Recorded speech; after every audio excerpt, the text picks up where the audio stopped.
I like when he grabbed the camera and said, "You don't know me." Yeah. McGregor of downhill.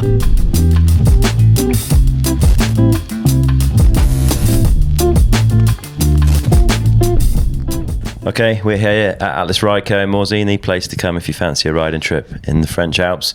Neko, you've done some work with these guys in the past, right? You've stayed with them quite a few times.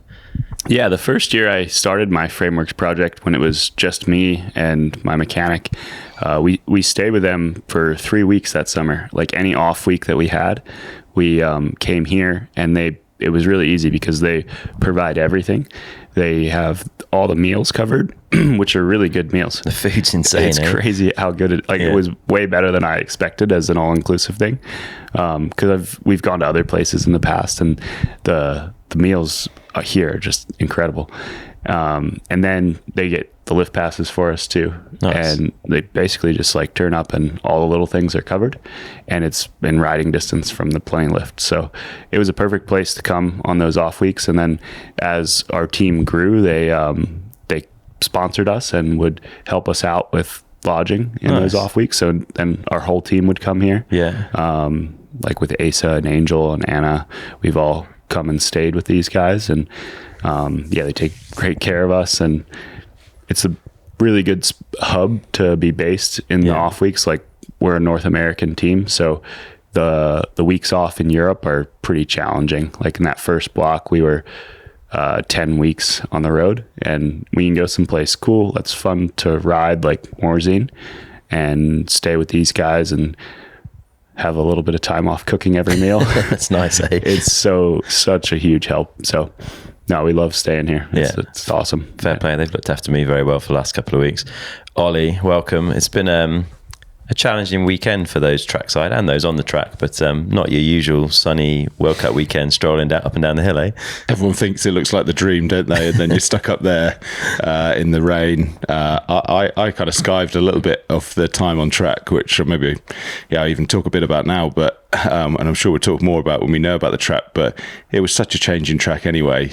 Day one, I kind of tweaked the objective, should you say, and she tweaked the focus and just put a lot of energy into keeping the riders warm, dry, gloves, fresh gloves, for, like, good vision, getting all the like basics done, because as I would know we're going to talk about through this podcast, like it wasn't a marginal gains kind of weekend, and you can see that from the times. Everyone's kind of surprised there's like 10-second gaps and all this stuff. So for me, it wasn't looking at marginal gains, it was looking at getting the fundamentals right, and so I limited my time on track. That was my excuse to stay out the rain, Chris. I don't know, depending on which way you look at it. I like what you've done. Talk us through the track a little bit, Neko, because they had put in a good amount of graft in the little bit of break that we've had, and it was quite a different track from previous years. Yeah, they changed the top woods a lot. Like the entire thing was the same trail, but they had just rerouted it to the left or right, like crossing over the old track, which is pretty cool. Like it's a nice loamy pine forest. So to change the line, I think most riders are normally stoked about that. I just thought the layout was a little bit too slow, maybe. Mm-hmm. Like they made some kind of awkward off camber turns to really flat exits. So it just seemed like it was, I don't know, not quite a modern downhill track layout. Yeah. It was just a little bit slower and awkward, and then add the weather to it, and it made it really slow and awkward. So that was quite different. And then from the bottom woods down was a lot more similar. They did work for sure to like improve that last steep chute before the river gap, which was unrideable last year in the rain, as anyone saw who watched the race. But generally, some minor changes were appreciated by the riders. I just felt like the layout could have been a little higher speed for modern downhill tracks. Yeah, fair. It's quite, just jumping on that, it's quite interesting, I think, that point, isn't it? Because I think the line that we're asking for in terms of it being too fast or too slow is quite fine. Like it seems like quite a challenging job for them, because I could see it from a mile off as we were on track walk through that top bit. I was like, this is enduro track, you just try and keep your momentum, guys, and you'll be good. But and they were the riders were kind of buzzing, they were like, yeah, this looks great, like loam and fresh, and like, especially Joe, like difficult turns, they were all over it kind of thing. But for TV, does it look as good? I don't know. That's a question for people watching it, I guess. For the riders, when it got wet, was it as fun? I don't know. And it did get so wet, right? The amount of rain we had on the night before the first day of practice and then the morning of first day practice is like the worst possible case for a fresh Loma, really. Yeah, that amount of rain really through the whole weekend. It was too much. It was raining a lot through that first practice day. So all those fresh sections were just getting so thick. It would like rain hard and then stop, rain hard and then stop. And it would just turn into peanut butter in most of the sections. Yeah, it makes it challenging for the riders for sure, like keeping clean, warm, visible or visibility going. Cause you've got that really slow top 2-man lift as well that you have to sit on in the freezing cold and the rain. And also for you guys, right? Like lines, were lines a thing for most of the week? Ollie, take us through your thoughts on that. Again, like I think if you have people trackside in those conditions, for me, it's about reassurance and a bit of kind of like just general moral support kind of thing, more than it is the lines. Yes. And it depends on the riders you got, because also like a rider that's quite a clever rider they'll drift to the lines where the track kind of generates the most amount of momentum, which is a word I've used the most, I think, this weekend. Flow, I guess, is another word, but it probably doesn't look very flow. So it's like they'll drift to that line quite naturally anyway. So the moral support bit is like, if they're missing something that's blatantly, you shouldn't go around one of the trees to try and cut back when there's a nice rut on the inside. That's obviously going to help kind of thing. But that's kind of the challenge, I think, is keeping the spirits high in those conditions, keeping the motivation high. Because I'm sure most people in the world probably wouldn't have gone out riding that day. No, I think that's a fair statement. You know, if you're in Morzine, when it's half dry, like today, everyone will be out there. It'll be a busy day on the hill. Whereas on a day like that, I think majority of people wouldn't have gone out for a laugh. Yeah. We did actually, Chris, we did last week, fair, and it was a lot of fun. And it was a laugh, yeah. But to be fair, we were out for like an hour and a half or something, not all day in the rain. On the easy tracks. On the easier trails. Yeah, for sure. I thought the track was pretty one line in a lot of those sections. Like many of them were just like a slot rut that you had to hit. There was nowhere else to go. It was rolling too slow outside of it. And what I tried to do on the track was send more videos of how riders were riding it so that they could see like the way to execute those better. More like a balance thing, entrance speed and average speed. There wasn't a lot of line. It was pretty one-lined. You couldn't really miss those ruts, but there was better and worse ways to ride them. Yeah, makes sense. Just on that note, I think that's a really important point, and it's huge. You could see on the live stream, let alone the clips that were coming down through the day, like the riders who just kept their feet level, kept both feet on the pedals, and held that balance, which you were speaking of, Neko, could just roll down, and then it's sort of easy.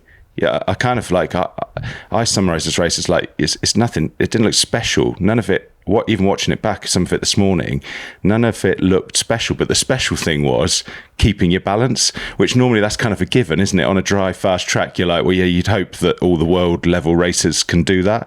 On this track, that's where like the doubt clicked in and people started dabbing. And as soon as you dab, you lose balance, then you hit a hole and you go over the bars, which we saw a lot of on that right hander near the bottom, didn't we? So like, I think that basic thing, stand up well, and the rest will figure itself out. And when you do that, it requires less effort and feels so easy. Like you just stand on the pedals and balance and keep the bike rolling at an average speed. But then when you are fighting it and you're off balance and you have a foot out, you're going half the speed and working 3 times as hard.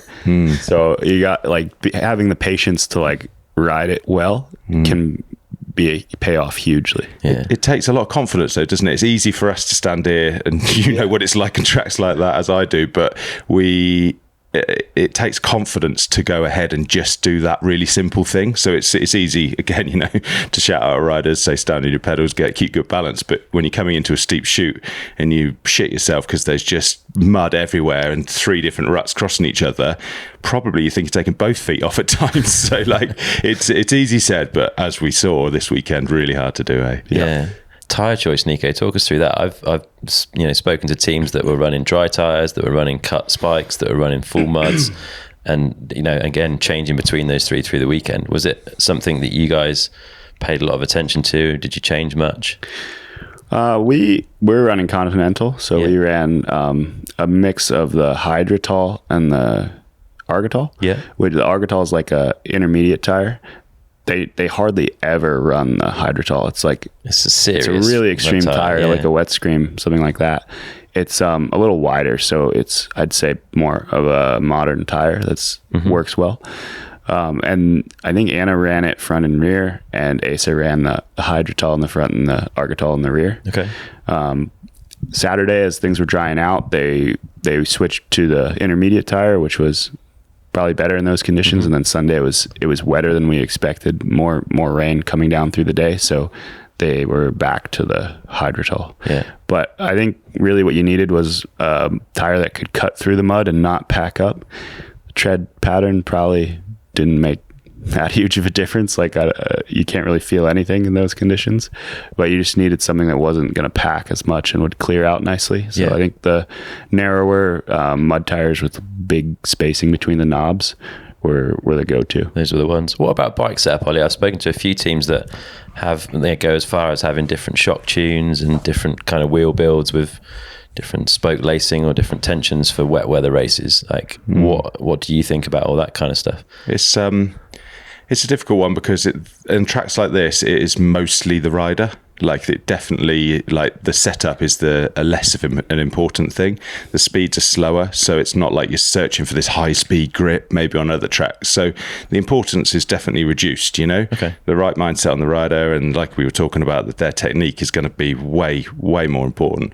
But naturally, when it's in these conditions, the main thing you're searching for is grip. So you're looking for a bit more compliance. Maybe you're looking for a slightly softer tire. That's where you're probably speaking about spoke tensions as well. So you are searching for that little extra grip, maybe a few clicks more open on compression. We were actually going a little faster on rebound as well, so as we were opening the compression, just to kind of keep the thing a little bit more lively, even on those slower sections. So yeah, that's the thing you're searching for. But there's a button there, as some of those ruts, they all actually got quite sort of almost solid at times, depending on which time of the day it was and how much it had rained. So there was still that sort of bit where you still need that bike to be nicely balanced and dealing with those holes and taking, although there wasn't many, some of those big hits when they did come up. And they kind of shocked riders, didn't they? They couldn't see the roots under the mud. So you kind of needed the bike to deal with that more than anything else.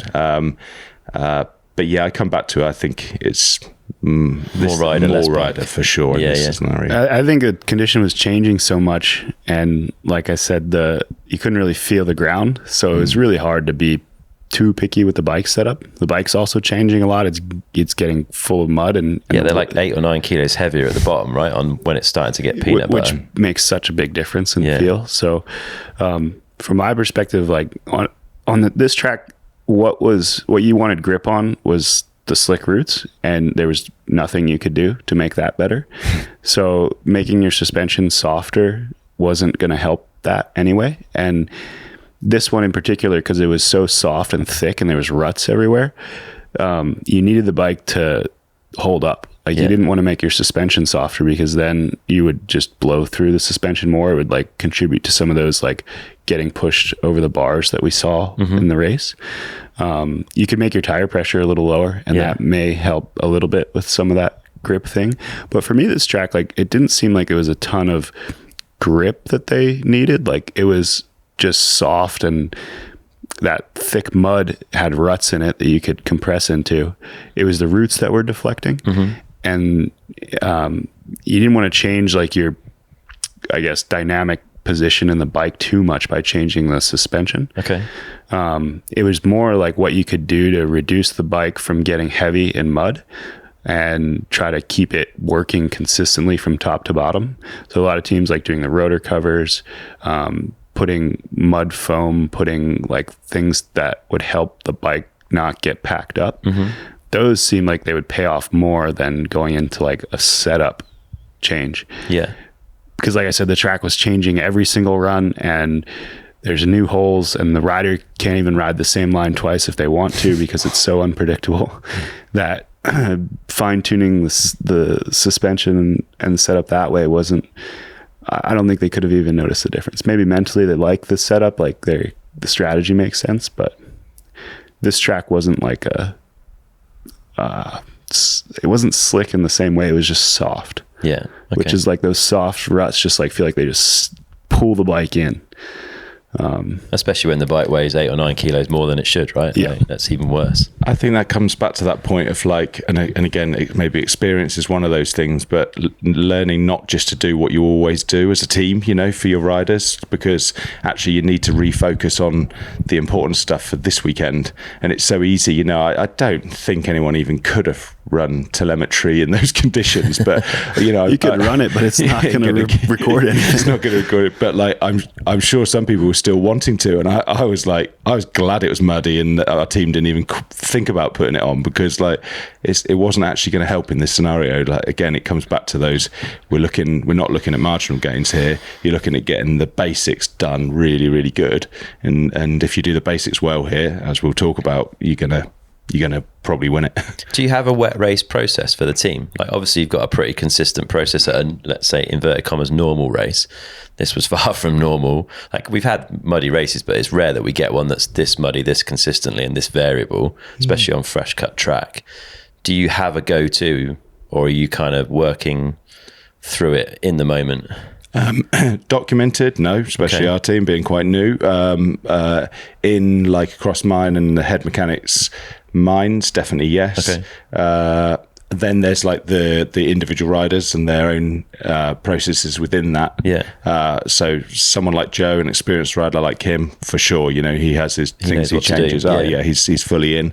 And then it's about educating some of the younger riders or less experienced riders. Okay, good. Q1, Q2. As always, brutal, but maybe even more brutal than we've had it for the last few rounds. It started to settle maybe a little bit, and this just threw it all up in the air. I think like the Q2 was stacked, and you know, big name in the overall battle like Jackson going down in Q1, you know, just added to that tension for the second session. Yeah, for sure. I mean, like you said, guys that should make it through had a problem or a crash or a mechanical. Made some guys that should have been through the first one were in the second one, and then some guys that made it through the first qualifying were stoked because they were in, and they didn't have to go up again. So I think it made it even tougher for the guys that like were fighting for those last 10 spots, because now you've got Vergier, Goldstone, Brosnan, like tons of really good riders that are like they're taking one of those spots. More than likely. Yeah, gnarly, hey? Like, you could see the stress again on the day. It's busy, it's tight, and if you're in the second session, it's not a nice place to be. To be honest, in the women's as well, like I just got to Q2, to the bottom for Q2 for Louise to come down, and it was only by that point I managed to have a bit of a scan of like who, you know, how guaranteed were we here kind of thing, you know, and Lou's good in these conditions. So I actually sort of waltzed up there sort of swinging, thinking we're going to walk through this. It's easy. And then I looked at the list and I thought, we're not going to walk through this. Like, this actually she's going to have to deliver here. And unfortunately she came sixth and didn't quite pitch her speed quite right. But also because of, again, the stacked field, which was the tough thing. So the answers get it every single race. If you're the wild card wanting to go through, it has to be done in Q1, I think, doesn't it? Like, you can't be there's not many wild cards make it through in Q2, I don't think. Yeah, because Q2 is the backup round for the good people that didn't, well, not good, the best people that didn't make it. Exactly. Yeah. Gnarly for sure. Some honourable mentions then from the qualifying session. Anna Newkirk on your team, come back from injury and getting through. Awesome work. Jenna Hastings in sixth. She's had a rougher season getting through those qualies. Dakota Norton straight through Q1, which is cool to see. On the way back from some horrific injuries. Jack Piercy in seventh. Impressive result. Nathan Pontvian with a really good qualifier, you know, fairly fresh back from injury. I think he might have done a French Cup round or something. But as always, great to watch. Phil Atwell, first World Cup of the year, I think, straight into Q1. I mean, he's a bike handler extraordinaire, so always good to see Phil in the wet. And then Remy Thirion, fastest qualifier. I mean, you never bet against Remy on a wet race, but it's always nice to see the old dog smashing out some fast laps. Yeah, for sure. I mean, those conditions had his name all over it. And even from the first practice, it was like he was riding stuff that was just, yeah, that's why you think that about him. He showed it all weekend. So yeah. Always love watching that guy ride. Absolutely. Let's talk about some of the racing, and we'll start with the junior women. And it wasn't to be for Ellie Hulsebosch with a crash in the first corner, and then she accidentally missed a pole, didn't realise, and ended up getting disqualified. But a much better qualifier from her, and I spoke to her on Friday night, I think, and she was a lot happier with how she was riding. They've gone from a medium bike to a small bike in this little mid-season break, and I did think like something didn't quite look right with her earlier in the season, like her body position on the bike looked kind of odd. And so, yeah, she's going a lot better, which is interesting to see. Just like that, relatively small change, and she's unlocked a lot more comfort. She said she feels like herself again on the bike. Yeah, I think that shows, to be fair. Personally, I still think her front end's quite high. Like, it seems like she struggles to get over the top of it a little bit. Yeah, almost like the bars look too wide, even though they're not super wide. Yeah, exactly. Yeah, and I think it's a height thing. I mean, I don't know the measurements or whatever. I'm not involved, but slightly smaller definitely helps. And there's this thing, we have these... like with junior women, for example, are often shorter and lighter, and you have this thing where it's like, it's a whole different world of trying to get the proportion, should we say, of bike to rider correct. So yeah, it's not easy, because I guess people aren't the people on the team are probably less used to working with riders like that. Yeah. At that level as well. It's not about just working riders like that. It's working riders like that. They're going that fast. So. Yeah, Ellie, she's it's kind of like, you sort of almost say she's unlucky, don't you? She's had a few like this now, isn't she? She's come into the season probably as the favourite. Yeah, probably on paper at the start, yeah. I would have said. And then it's not quite happening for her. And it almost feels like the more it's not happening for her, the harder it is to make it happen for her. She's like almost pressure on herself maybe, and pushing a little bit too hard. Take that first turn as a prime example. So, she almost needs to like if she's had a bike reset, that's good. Yeah. Maybe she needs just a reset for herself next to then, maybe not try and win the next one, try and just put some solid runs down. Yeah, like rebuild back up to that. Exactly. Yeah, and she'll win one. She'll win one if she does that, I think. Yeah, oh, for sure. Yeah, incredibly talented rider. Nico, Cassandra Pizerat in third place, good qualifier, and then backed up in the race. I think French national champion, but a name that I hadn't heard before this race, to be totally honest. Yeah, and she looked like she was riding really well too. I think for doing this race, being a French rider has to help. And I mentioned on the broadcast, like I'm sure growing up racing the French Cup races, they probably have races in similar condition. It's got to be something that's an advantage if you're a young French rider to be racing on this track yesterday. So really cool to see her back up that qualifying position and end on the podium. I hope she's stoked with that, because the junior women's field has been so stacked this year. So to get on the podium is a big accomplishment. Yeah, to have a name that we haven't seen yet so far crack into that top group is really cool to see. And then second place Aletha Osgaard, like aggressive run, I would say, looking super good. Like the win was there, and then a mistake on that final jump straight that she had to go back up round a pole, and that was all she wrote, right? Still second place, but must be frustrating. Yeah, it must be. And obviously we could talk about that bottom section of track and the way the jumps are built. Probably didn't really think about the conditions, and it didn't, let's be honest, it didn't make riders in those conditions look like the best in the world, so... But that's probably a whole nother conversation. She obviously just had her moment, because you're going around, I think some of them are going around 2, some of them were just going around the second of the doubles, and she obviously, I think, couldn't quite see it on the live stream, but I think she obviously just thought, I'll go around the last one as well, and at that point realised the pole was put up. And then again, probably it comes back to that tape situation as well. Like, that wouldn't have happened with tape, would it? For sure, yeah. So yeah, again, which is probably another conversation again, but she good run. She's an amazing rider. I don't know her, but from people I speak to, they just say how amazing she is, like very mature in her personality. Yeah. And I think people forget as well, athletes are people, and maturity helps performance as well, and like having the right head on your shoulders. And sounds like she's kind of like the full package. Mm-hmm. We can obviously see she is in terms of her riding. Everyone can see that from the screen, but it sounds like she's got the rest of it. So yeah, an unfortunate mistake at the bottom, but an insane run all the same. You know, there's a lot of unfortunate mistakes this weekend, and Rosa Zeal ultimately took another win.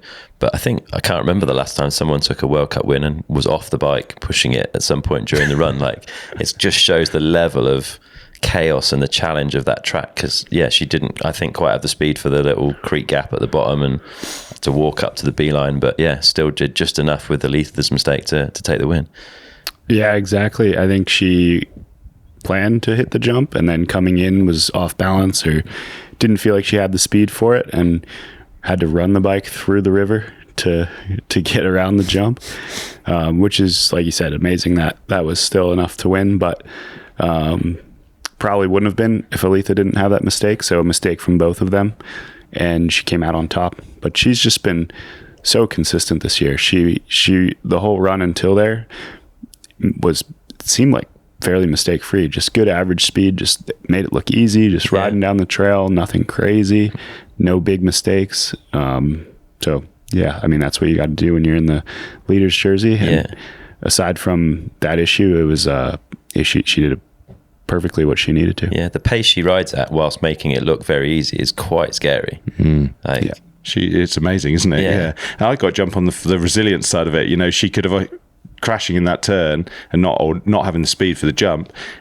You could be sort of throwing your arms in the air knowing, you know, I've messed it up, but like knowing to actually commit and keep going to the bottom again shows a sign of maturity, because you know that probably other stuff's going to go wrong for others. But also just shows a sign that she's just like, the resilience to just go, right, let's do this kind of thing. Crack on. I'm going to have to run it home. It's amazing. Really cool to see. Talk about the junior men a little bit. It was a good early run from Tyler Waite. Do you think conditions benefited that in any way? Like, what was going on during that session? It seemed like it was fairly consistent, and there isn't as big of gaps in the junior field. So from his start time until the end was about 30 minutes. So I don't think it was too much different. He's just one of the obviously top 3 riders in the category, top 5 riders, and he had that crash in qualifying. It made him start early. So I think it was just his level that put him on top for so long, not the conditions. Yeah, fair. And John C. Williamson, his teammate, looked at one point like he was going to have him crash a bit lower down where he lost the front, kind of put pay to that, but he was on a heater. He was on a heater, yeah.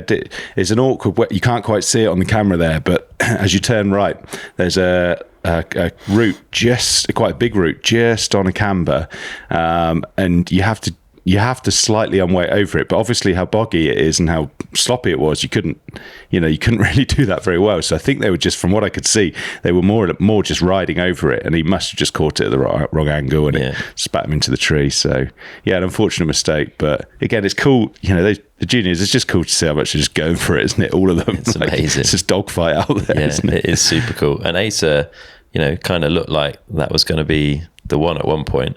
How was he thinking about his run? Was he confident? Did he enjoy it? Like, what was his personal review of that performance?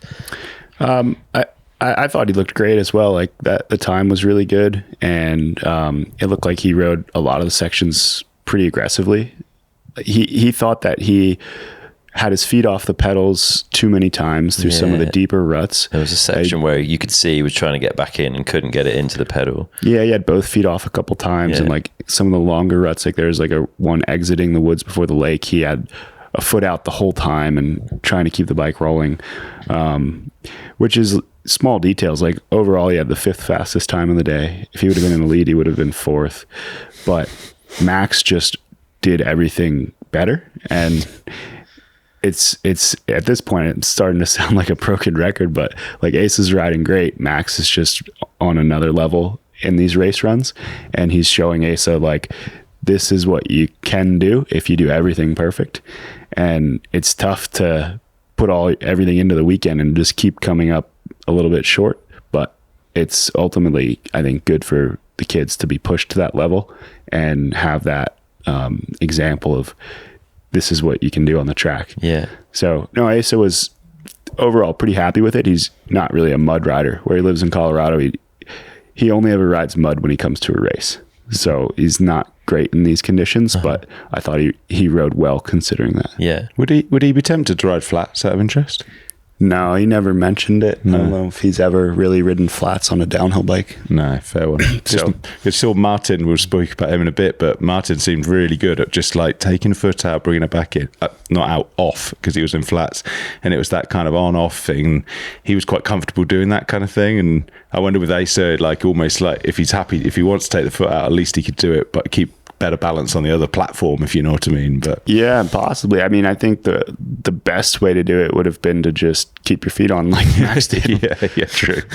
But no, it wasn't even something that he mentioned or has practiced. No. Yeah. It is time to glaze Max Alran then. And I mean, fastest time of the day. To be fair, I would say the only person who really made that track flow, like it was a beautiful, beautiful run to watch. And the way he rode it, the flow he found, the lightness he seemed to find in those sticky, boggy conditions was pretty mind-blowing. It was mind-blowing, wasn't it? Yeah, but it was mainly mind-blowing because, again, it actually didn't... If you saw that run and only that run and not everyone else's run, you'd just go, okay, that's cool. Yeah, that's how you ride bikes down that hill. Nice, yeah, sweet, yeah. That looks normal. Yeah. Looks quite easy. You'd probably think you could do it yourself. Yeah. You know, it didn't look special. In context, when you put everyone else's runs in it and you see Asa who just smoked everyone at Hardline Wales, like dabbing feet, and, you know, John T struggling to stay on, and that's just name two. I have like 200 riders that were all struggling, to be fair. And he just kind of rolled down that hill. It shows his just, obviously, we know how well he moves and we speak about how free he is in his movement. Well, I think it's added to that commitment and just belief that he's actually going to come out the other side of a section okay. Like, I don't think anybody else seems to have quite that level of like, I will be okay mindset. And sure, maybe sometimes it won't work for him. I don't know, but it seems to be that there's so much of it. A bit like Jackson, really, you know, so much of that kind of belief that you'll get through the section, and that's what in the end gets you through the section, doesn't it? So yeah, insane to watch. And I mean, we've still got like, how many more rounds now? 3 more rounds in a World Championships to talk about this guy, haven't we? Like, I'm running out of other stuff to say about him because it is insane. We're going to run out of superlatives for him, to be fair. Going into the winter, if I was an elite, I will be training very, very hard right now to try and stay above that guy. I thought it was really impressive, like some of the risks he was taking, like towards the end of the run, like jumping inside and smashing the rut in those high-speed sections. Like, he had to feel like he was on a good run. I'm sure his perception of it, like coming into the finish, was good. And then to still take those risks was like, man, he's confident. You can tell if he's doing that, he really believes that he can't put a tire wrong and he's just going to smash it. And he did, and it came out perfectly. And every time he does one of those runs and it works, he's just going to get more confident with it, right? Like, yeah, it builds, doesn't it? It feeds the monster. You could say the belief. Yeah, and it is. And it coming back to our conversation earlier on in the podcast, we're speaking about marginal gains. Like, you know, I don't think it overly would have mattered what tyres he was on, if I'm brutally honest. Not riding like that. It wasn't. He was relying on the fact that he was just loading up so well. His timing was really good. The bike was sliding, you know, but it didn't matter because his body was already out of the section ready for the next bit. His mind was already out of the section ready for the next bit. So I don't think... again, it comes back to that. Anybody else who was out there sweating about, like, oh, I wish I'd have had a slightly different tyre pressure or a couple of clicks here or even a whole different setup, wouldn't have done anything because you just got to ride like that. Would you say he was loading the bike more than other riders, perhaps? Because he was one of the few riders who seemed to be looking lighter on the trail, and I guess that to get light, you have to load to bring the bike off the ground, right? Would you say he was loading with more confidence into it? Or? More confidence more often, but he controls his load, and it's the biggest thing I notice when coaching riders is you have some people, it's like when you load the bike, it's an on or an off switch. There's digital. No like, it's just like, right, that's the same amount of force every time. And I think because of the amount he rides dirt jumps and all that kind of understanding, he knows how much force he needs to put in to get the most amount of grip out of, again, whatever tire and setup he does have. So for me, it's just it's a thing that he can feel rather than a conscious understanding of how much force needs to go into the bike. You share that, Neko? It just looks like he's pumping the ruts. Yeah. And simply put, and so, like I said, some of those risks he took at the bottom, like it's a slick off-camber muddy turn, he'll like jump inside and like put tons of pressure into the wheels, and it hooks up, and he smashes the end of the rut, misses the deepest part, and comes out without losing any speed. So that's a confidence thing, and like a timing, and just pumping the ground. Yeah, it was a little bit like he turned one of the gnarliest tracks we've had this year, given the conditions, into a pump track. Yeah, and a lot of those sections at the top that we said were so slow and awkward, you couldn't sneak a pedal in. That was kind of what was causing feet to come off. It was like people would clip a pedal on a root or something, and for him to generate the momentum and speed or maintain it without pedaling, just working the ground. Yeah, he works the ground so well. It sort of compounds in his advantage because he's not trying to pedal, not taking feet off, and unreal. Fair play, Max Alran. Fair play, Max Alran. Yeah, and like you say, it's another shot across the bows for all the elites for next season that he's going to mix it up if the head game remains where it is. So I want to speak to Omare and Loris, because like it's one thing like on another team, but it's the senior riders and the lead riders on the team. What happens when the kid comes in? But you got to there's a difference, and we all know this. When you go elite and you look across, you don't just see 2 or 3 riders that you got beat. You see 20 or 30 riders that you got beat, and some of those are Loris and Lomare and all these other world champions. So he's not going to, well, who knows? His talent says he can come in and walk it. Well, Jordan did it, right? And Jordan did, it did one, in the early stages, and then had to rebuild. And Jackson, obviously. So, but he's, it's a whole different game when you do get to actually have to stand at the top and deal with it. And he's got all of us lot and the rest of the media hyping him up, right? There's going to be pressure on his shoulders. Depends I don't know him and what he's like and how he deals with that, but everyone's going to be watching Max Alran first race of the year next year, right? With a lot of kind of interest. Yeah, I don't know him that well. I've spoken to him once, and but I think I don't think that side of it really. I don't think he sees himself as a superstar, if you know what I mean. I don't think he's going to get all a bit carried away and think he's something he's not, kind of thing. So, that side may be less of a risk, but the pressure, we'll see. A few more races for him to win yet before he gets there.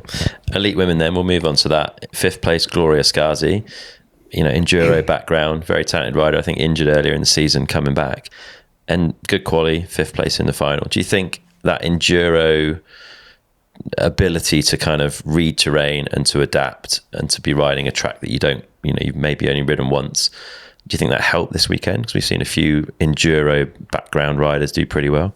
I think so. I think they are used to the run not going 100% to plan and keep pushing through to the finish, whereas downhill riders are very, like, they visualize the run and they are trying to have the perfect run. In a condition like that, you're never going to.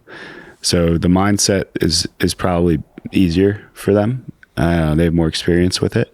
And then riding in conditions like that, things are suboptimal, vision suboptimal. They're used to that maybe a little bit more.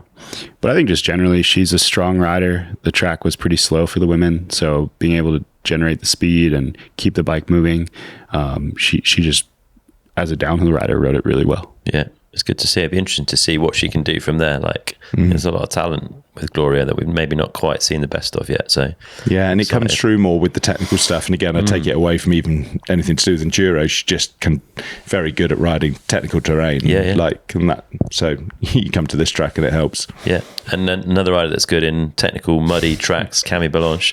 We know she goes well, former world champs in that sort of conditions. Been a gradual rebuild for Cami, but a 4th place, good confidence for her, and she looked good on the track. Yeah, she's clever, she's mature, she doesn't rush up to speed through practice. She builds really well, rather like she's building really well through her recovery, if you like, back to the top. So yeah, she's mature, seasoned, and athlete, professional athlete. So she gets it, kind of thing. And as we've already spoken about, it's awesome that she's got picked up by Yeti this year after the changes last year. So she's on a big team with the right level of support, obviously a great bike. And she delivers. Like she can, I think maturity helps on this track, and because not to try and rush too much and, try and control your want to win a little bit kind of thing. So yeah, solid run and another good result for her. Yeah. Valentina Hole, Neko, talk a bit about her. Qualified first, fastest. Sort of felt like this maybe was going to be the one that she wins this season. And it looked really good. It was a very aggressive approach, I think, which probably wasn't a bad thing given the conditions. And she was up for a lot of the track, but dropped quite a lot in the lower part of the track and ended up in third place. Looked pretty disappointed by that at the bottom as well. Yeah, I thought she looked really aggressive through the weekend. She was in practice. She looked like she was riding things on another level to some of the other girls. To be honest, like a lot better than Gracie. Gracie looked like she was struggling more through practice. She was too aggressive and just not keeping the bike in a straight line as much as Valley. But I would imagine that Valley's got more on her shoulders, more to lose. Mm-hmm. She's got the overall lead, the world championship jersey, like she's got all the titles, and she's trying to keep that overall lead. So while trying to be consistent, she's also trying to win the race.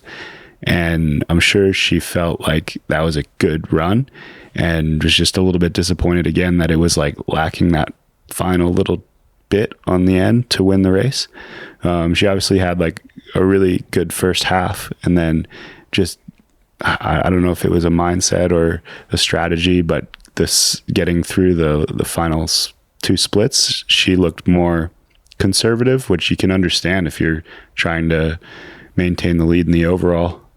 You want to be as consistent as you can and not go over the limit. Yeah.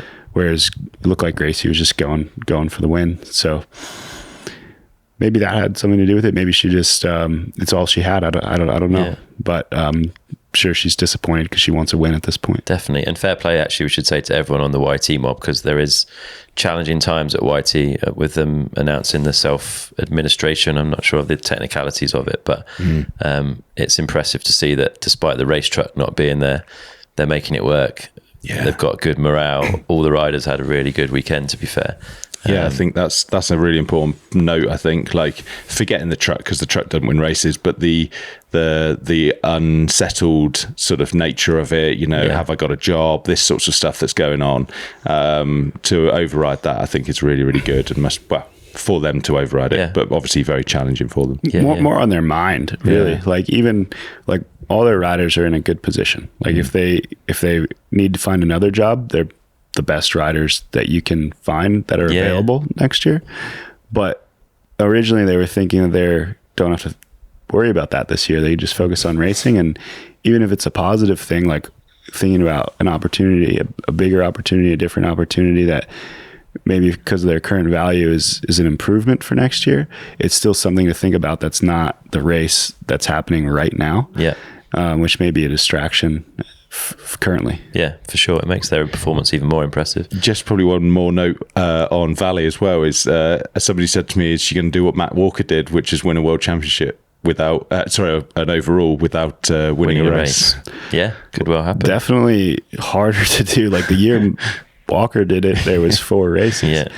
This year, like the most races we've had, that would be wild. It would be impressive. Yeah, but could be done. Let's talk about Marine Cabrera in second, Ollie. I saw Marine on Wednesday.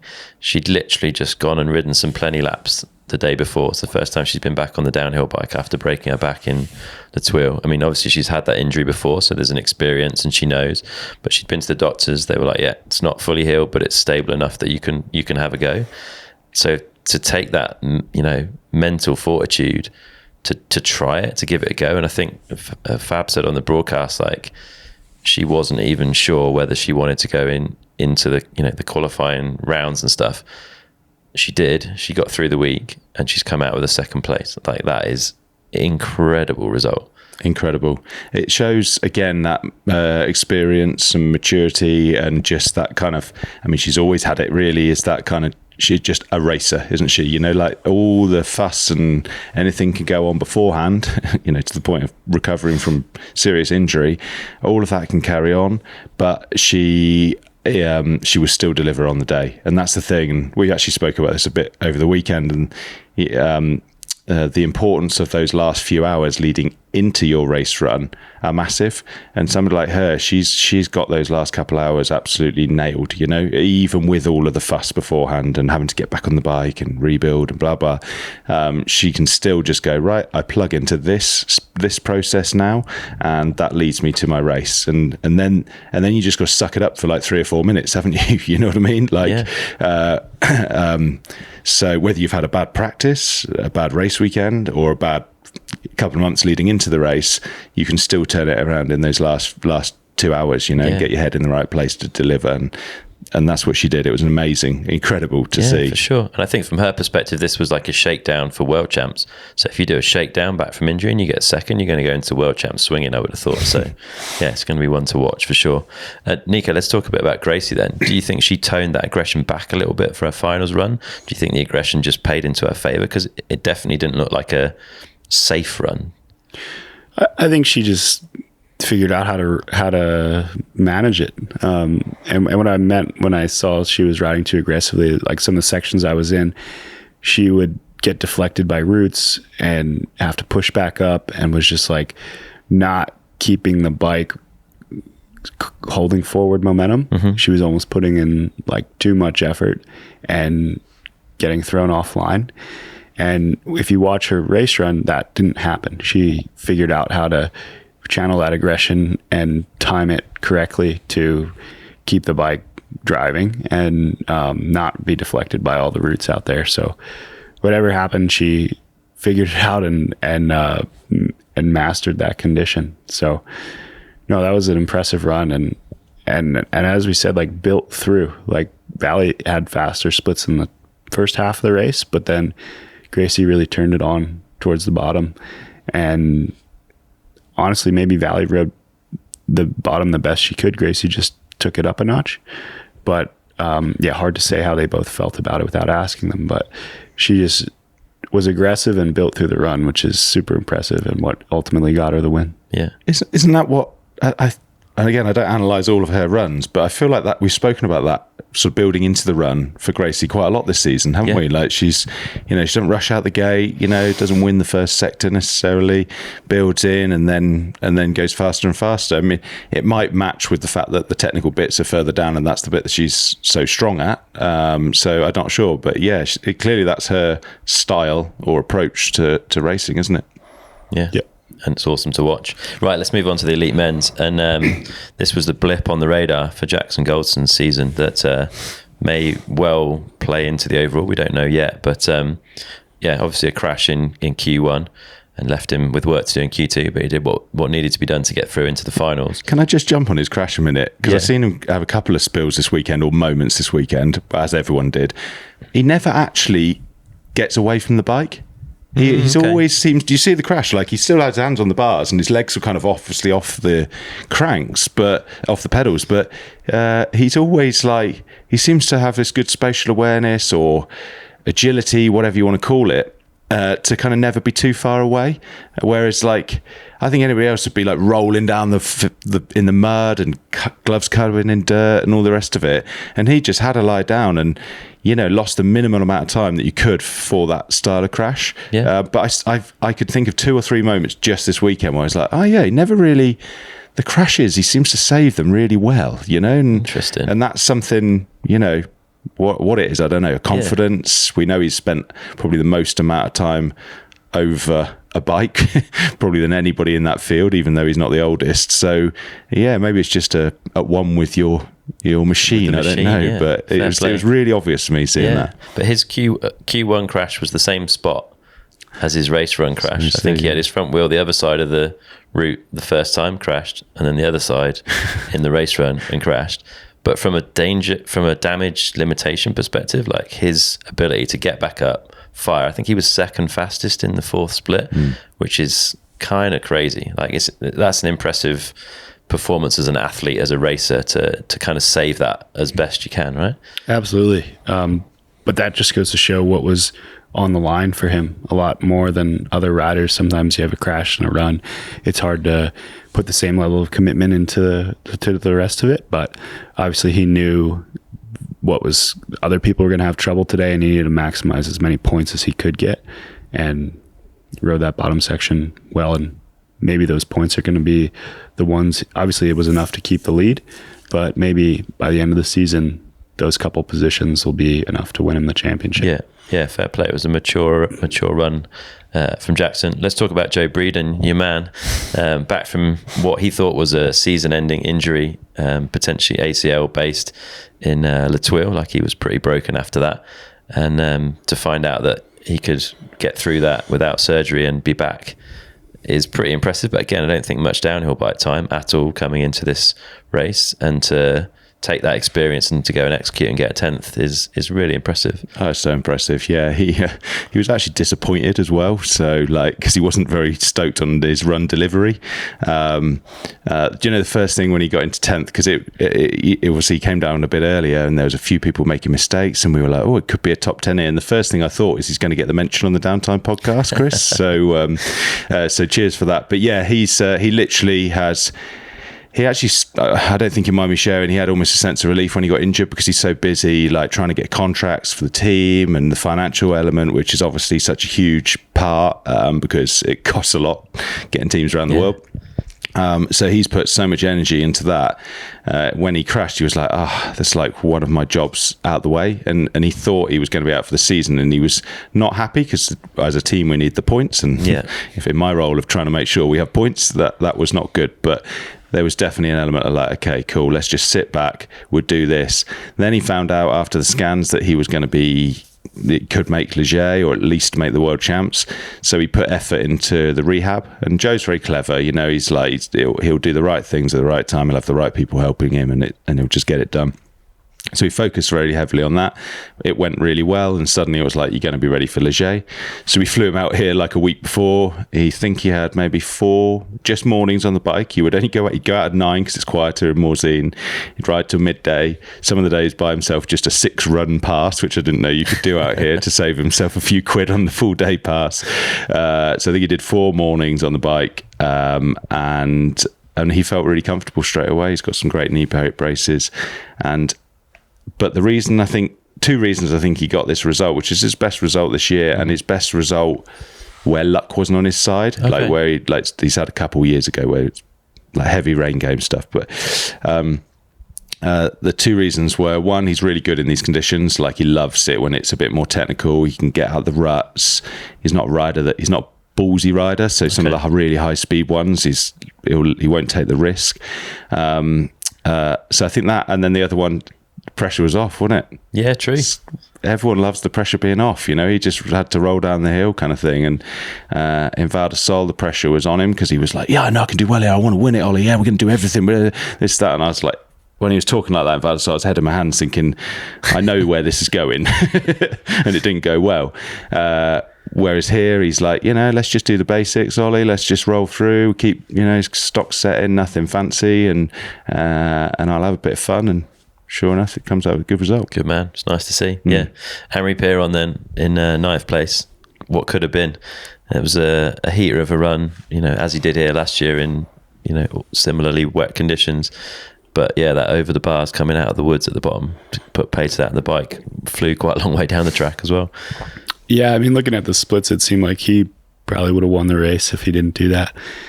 He visibly came into that turn faster. Like, when I was watching on the live broadcast, like the angle that they had of that, it looked like he was, a lot of riders really checking up to get down that chute into the return. And because it was so slow, it was obvious that he was going like twice the speed down it. I almost said on the broadcast, like, look at how fast he's going down this chute. And then at the bottom, just like compressed in that soft mud and tucked the front, unfortunately. But I mean, he had to ride like that to get the win. He hasn't got a win this year, and he's a guy that he wants to get a win. He's not, I'm sure, as good as his season's been going. He wants more out of it, and he had to take his race out and approach it that way if he wanted to win yesterday. So can't fault it. He went for it and went out swinging. Yeah, his brother in 8th, Antoine. A little bit of redemption for the unfortunate puncture in Val de Sol. Good to see. Yeah, really, I think that was mega, that run. Like as he came through, I was obviously a little bit gutted because he knocked Joe back another place. But even Joe was like, yeah, respect, he's earned that. Like, he's had a great season. He's riding really well. Beating his brother, obviously he's in the shadow, isn't he? Let's be honest, like to his brother and for his whole career. And sure, maybe it took a crash, but you had to stay on this track. So yeah, really pleased for him. Yeah, for sure. Max Hartenston's had another good result this weekend, 7th place. Yeah, really good. He looked super solid in practice, like one of the guys that was riding feet up, aggressive through all those ruts. He just looks comfortable in the mud. But that Q2 win was one of might be the fastest time of the weekend. Yeah, I'm sure it will be, because it was probably the best conditions. He was so far ahead of everyone else. Yeah. Other riders were like, I think he cut the course. he was like 5 seconds up, wasn't he? It was really, it was a good margin, yeah. But I mean, props to him. There's enough marshals and people on the track that didn't happen. But to put in a run where riders are questioning that has got to give you some confidence. Yeah, definitely. So that I think that Q2 win gave him confidence for the final. And yeah. 7th place is a great result for him. Yeah, he's having his best season so far, I would say. So it's going to be good to see if there's more to come from Max. Lucas Shaw, 6th place. Solid as always. Solid as always. I spoke to him after in the evening after qualifying. There was like a TOD autograph signing, and he was late there to the signing. And I was like, because you had to deal with this Q2 stuff, and he just said it's way too stressful in there in Q2 kind of thing. So he took the hard road to it, but he's having a great season, isn't he? Like quietly punching out those results. And again, it was just a great run. You can see as well through practice, like the energy he's putting in. Like he's I think probably more energy than I remember. I think he's probably, you know him better than me, Neko, but I think he's always been very chilled, like Josh Bryceland type kind of rider, where it looks just easy standing there, like not having to really like open up the tap. And I feel like he's, especially through practice, I feel like he's having to do a lot bit more of that at the moment, because he's probably seeing all these kids going so fast. I don't know. Yeah, I mean, he mentioned the format too. You have to be on it sooner. Yeah, you don't have as much time to get up to speed. He was telling me over the break that he's having one of his best seasons as far as like overall. He's 4th in the overall right now. He's had like some flashes in the past where he was qualifying first and stuff like that, but he feels like it's been pretty quiet for the positions that he's been getting.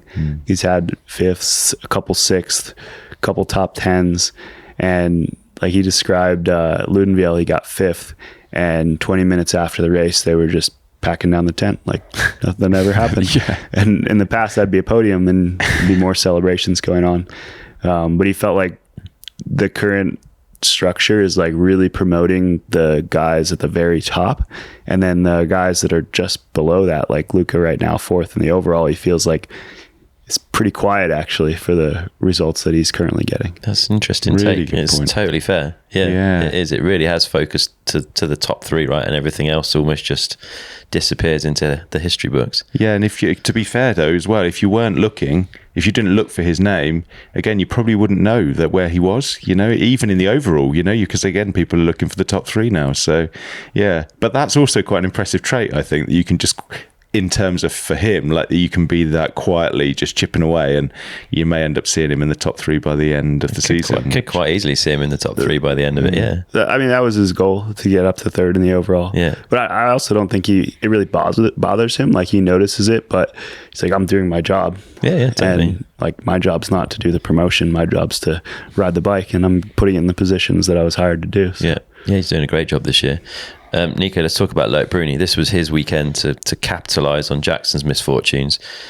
Did an okay job of that, but equally he could have damaged that position of Jackson's a lot more, right? 5th place is good, but I'm sure he would have wanted more.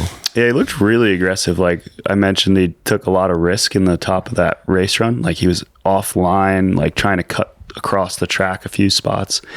And he's not historically been a great mud rider. Like he hasn't got his best results. He hasn't got his wins in muddy conditions. And this was a pretty torrential mud race.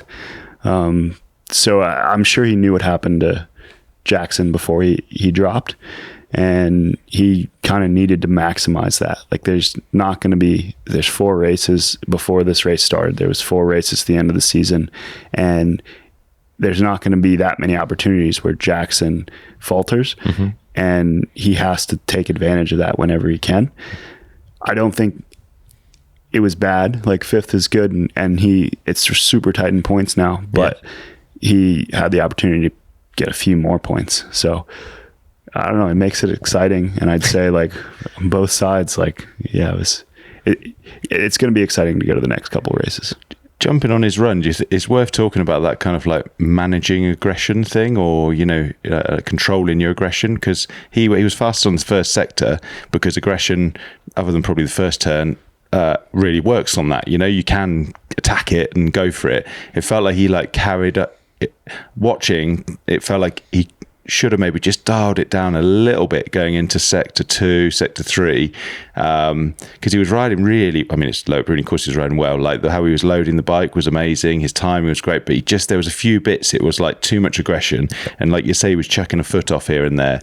And it's rare, nearly never, does he not manage that aggression perfectly. That's why he's done it so well over all of the years. But I wonder if, like, seeing the Ronans and the Jacksons of this world that sort of like just have especially Ronan, it's maximum aggression kind of thing. I wonder if that almost influences him to think, right, I've got to step into that, if you know what I mean, and maybe lose the perfect refined Loic Bruni style run, which it was nearly going to be. As he dropped in, I thought this is going to be that. But it just overstepped the mark, didn't he? Just tiny. And again, you rarely say that. It felt like he cleaned it up a little bit in the lower section of the woods, but the upper bit, it wasn't clean, was it? There was a few little overriding mistakes, maybe. But still. Said cool. No one about Loic Bruni ever before, but yeah. It's rare, isn't it? It's rare, which is why we're criticising it, I guess. Yeah. I wonder if his mindset was just like, I'm going all in. I'm going to try to get as many points as I can. And that's why he overrode the track, because he came out of the gate swinging. And he had, because he knew he had room to do that, right? He could do the maximum damage, or if he had an issue, he's probably still going to be okay. Yeah, wasn't going to potentially lose points by going for it. So gave him that opportunity. There is probably one other thing of forgetting the fact that there's that many French fans at the bottom. I'm sure winning at Leger feels probably pretty good. Better than even a world champs win with all those fans. Yeah. Let's talk about Troy Brosnan then. 100th race. Always a good guy to watch on the hill. It was a super impressive run early on that, put a lot of time into everyone. And I think it was one of the first people to show how critical that exit of the last turn before the little river gap is, because we saw a lot of fortunes change in that final piece of the track, and it seemed kind of odd, but that speed really does carry all the way down, right? If you don't clear that river gap clean and execute that last little turn off the kind of piste into the jumps, it has a big bearing on the results. Longer the straight, the more important the exit is into it, kind of thing. But Troy, I mean, what I love about Troy is he's from Australia, but normally does really well in the wet, doesn't he? You know what I mean? And I don't know if he lives in a wet part of Australia or what, but I remember Leogang when he gets wet there. He's so good in those woods, like his wheel placement, precision, timing, just impeccable. And again, he had all of that through practice here when I saw him. But again, matched with that aggression that the Canyon team seemed to like really get into all their riders. He looked hungry, fast, and with all of the great riding style that he has. So really impressive. And 100 races, right? So it's incredible. Cool bike that they did, the custom bike and kit and everything. It was really nice. He's really good at, like we said, keeping the feet on the pedals, like working the ground. I remember other mud races like this, like say Leogang Worlds or something that was gnarly. He was just so good at like keeping the bike rolling through the ruts, keeping his feet on the pedals, making it look easy. Yeah. And like you said, I don't think he's from a place that's muddy, so he's got his experience at the races doing it. It's impressive. But that was a really good ride from him. Yeah, one of the closest to Max in kind of style and approach on that track, I think. It's fair to say. Slightly less aggressive, but like just steady. Yeah. Impressive. And team of the day for Canyon, which is really cool, because they've definitely had some more challenging races this year. To see them take that was awesome. And then Andy Kolb always goes well here, hey? And again, one of these riders that's been dealing with the mental pressure perhaps of everything that's been going on at YT, but looked great all weekend and then executed a really impressive run on finals day. Yeah, really good. I'm sure flashbacks at the top to what happened last year. Similar condition, same track, and maybe that gave him a little bit of positive energy and confidence to go for the podium again today. Yeah, very nice. Good work, Andy. Right, Martin Mays. The start of the season, obviously Poland went well, but you're like, oh, enduro rider, he's fit, blah, blah, blah. And then he had a few struggles. It didn't look like it was all going his way. And then it feels like it started to click again. I think was he fourth in Andorra and then second, switched to flat pedals and got it done this weekend.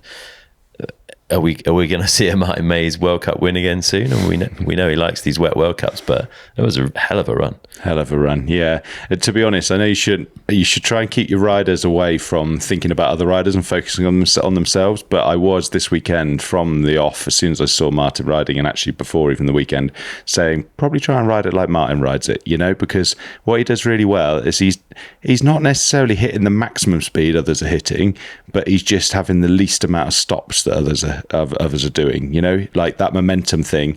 He just keeps that momentum going all the way down, and that's why he nearly won it, and that's why he was going so well. Again, he was on flats, and I guess that would have been the first flat pedal rider to win a World Cup. Would have been the first, if he'd have done it, first flat pedal rider to win a World Cup as long, I don't know, since G and Ken. Well, crikey, you're good. Yeah, that's what they said on the broadcast. Okay, yeah. Was it G? Okay, G and K. Oh yeah, of course. Yeah, would have been Borrowed in the wet there. Yeah. So it was cool to see, and even like when he was coming down, I was standing next to Joe, and I said, "Oh, he's on flats," and Joe didn't believe me. He said, "You're wrong." I was like, well, he was on flats through practice, and his feet don't look perfect on the pedals right now. So I'm confident he is, and yeah, he was on flats. So I think that's what's really cool. And it meant he did, that's like Sam Hill kind of like hover with you, where you sort of like take your foot off a little bit, but you still kind of keep a good balance on the bike. There as an outrigger, but you could do that a little bit, which you definitely clips. It's an event, isn't it? You're out and you're back in, and sometimes it's a little bit fiddly getting it back in. Like Joe, he said he had both his feet out going off the road crossing at the top. Uh-huh. And when he landed, he said he tried to land, and as he landed, make his feet go back in. He said one went in, but one didn't. And so yeah, you don't have that problem, So it's definitely a risk, though, isn't it? When you do something that nobody else does. I mean, not that I know of in that field.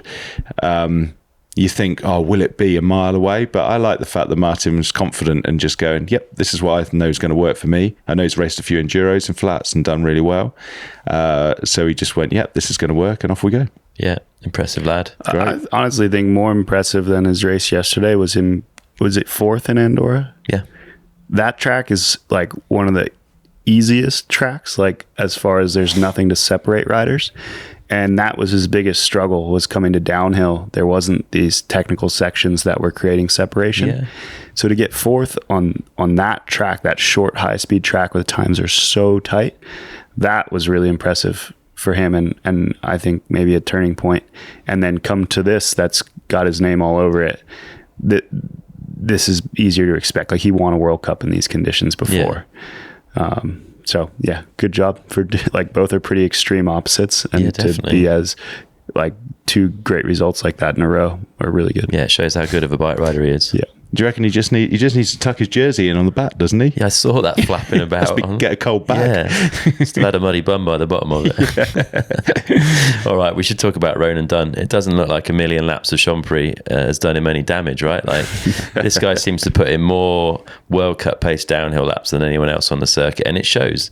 He's just super confident at race winning pace, and he executed really well. Yeah, I mean, we've got him framed as a wild man, but that run looked flawless. Like, he did not look out of control. He was carrying speed everywhere. He didn't really do, there wasn't anything that was like, oh, he got away with that one. He just carried good speed and feet on the pedals, confident in the ruts. Like, he just executed a great run there.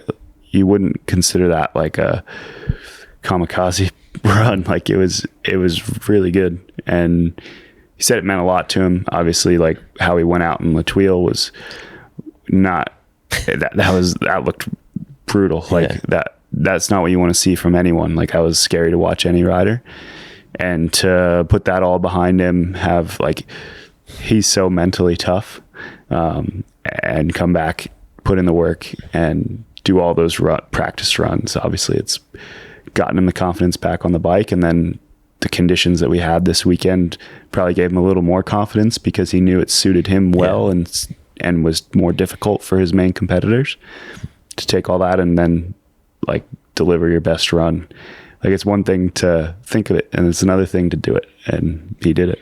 Yeah, very impressive. First non-French winner in the elite male in Leger since PE in 2002, which I was also at, which seems incredible to think that they've been that dominant here for that long in the elite male category. Yeah, not actually that surprised, even though I was originally. But did you see Ronan at the bottom straight after his run? I was in the commentary, of course, at XC. He was wired. Like, I've never seen anything like it. Like, he as soon as he came through the line, he was like, I need water. He was just like desperately shouting for water. It wasn't like a life and death shout. Yeah, it wasn't like, get me a drink or whatever. Or it was like, he was just saying water. Like, he'd emptied the tank. Yeah, absolutely emptied the tank. I think he had a couple extra Red Bulls at the top, which we maybe won't go into the amount he has. But he definitely, he definitely enters the, like, we are full go time, some riders want to stay calm and control themselves and find the flow state there, whereas him, and I think it works for him and his personality, needs to go the other end kind of thing and have that like full kind of maybe similar to Deprella, like maximum energy in the mind. And he looked wide at the bottom. But with that, like I said, he wasn't fighting the bike. Like, often when Thibaut rides like that, he looks like he's fighting the bike and causing too many mistakes. Whereas like Ronan rode like that, but just didn't put the tire wrong once. I think from what I gather, like all the Red Bulls he has, I think it actually brings him extra focus to be able to hit flow state and ride calmer, as you described there, rather than maybe send him like Deprella, which is like full send, like everything going everywhere, and see what happens at the bottom. You got to work up to that, though. I don't think people listening should drink 12 Red Bulls. That's what I didn't want to mention. 100%. I don't think it's a good idea. He's been practicing for years. He's been training. The sponsorship saved him a lot of money. Actually, he's one of the few people that was consuming a lot of it beforehand, anyway, right? I like when he grabbed the camera and said, "You don't know me." McGregor of downhill. He's super good with stuff like that. He was good in the interview after the race as well. He was like, my motto is always helicopter or win. Last time I went home in a helicopter, this time I won. I'm like, it's true. Fair play. You know what you're gonna get from him. Like, he's him, and he's always himself. Yeah, and it wasn't a French win, but the French crowd were, as always, admirably storming the finish in a very calm, measured way. Like, it's such a cool thing to be part of, because it's huge and it's kind of intimidating, but it feels very safe. Like, everyone's there in good spirits, having a good time.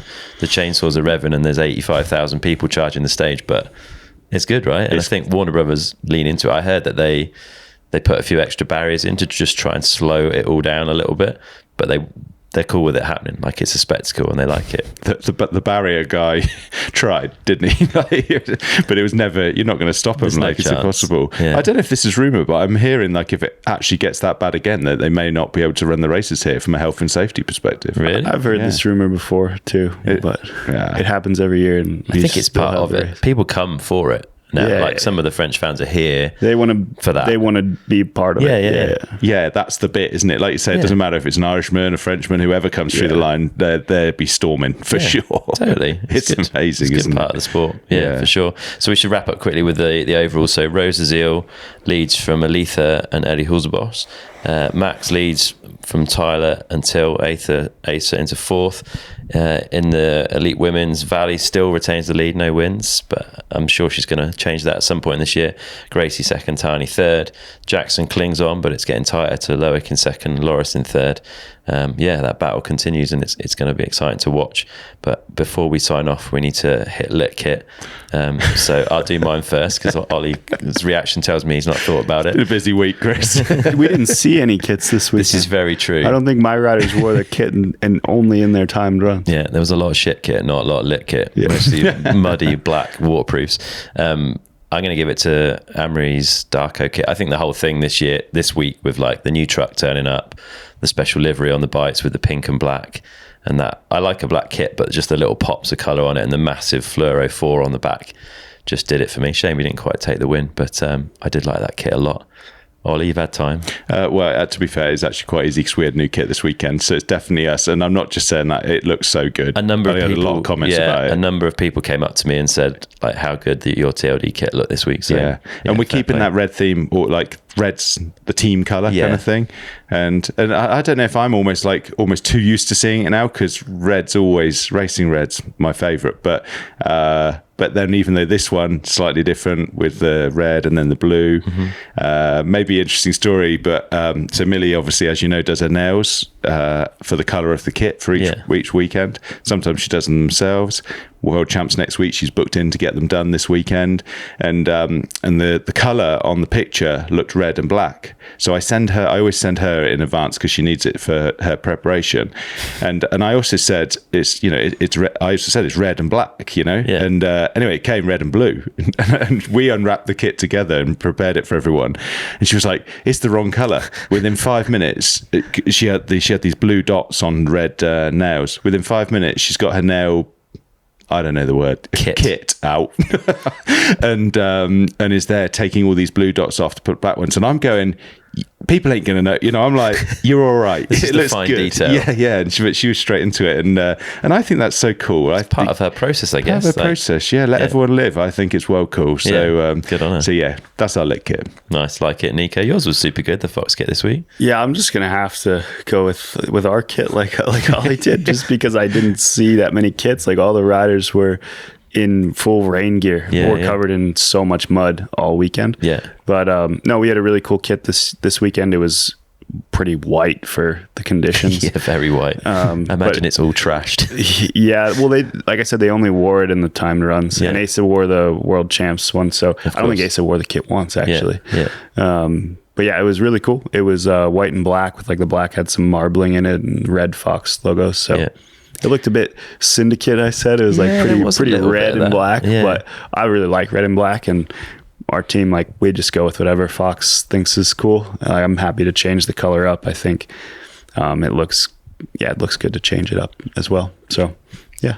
Good stuff. Fair play, Neko. Just maybe before yours, Chris, I wonder, should we call it the most sensible kit this weekend instead? And like, if it's that, you'd probably give it to like maybe the Athertons or YT. They have like some solid waterproof like outfits, don't they, ready to deliver in this conditions? Yeah, like fully branded waterproofs is a good thing, right? When it does this. Yeah, I like those specialized jackets with the short sleeves, because normally when you wear a rain jacket, your elbows, especially have elbow pads on, stuck. They get really tight, and they have those short sleeve rain jackets, and I think those are normally pretty nice. Interesting. There we go. Technical rain kit for the win this week. Nice one. Thanks, guys. Well, you're off to World Champs, and we'll have a week of seeing cool bikes and cool kits, no doubt, and hopefully a good bit of racing. But thanks for your time, and we'll chat to you again in another week. See you then. Cheers. Chris.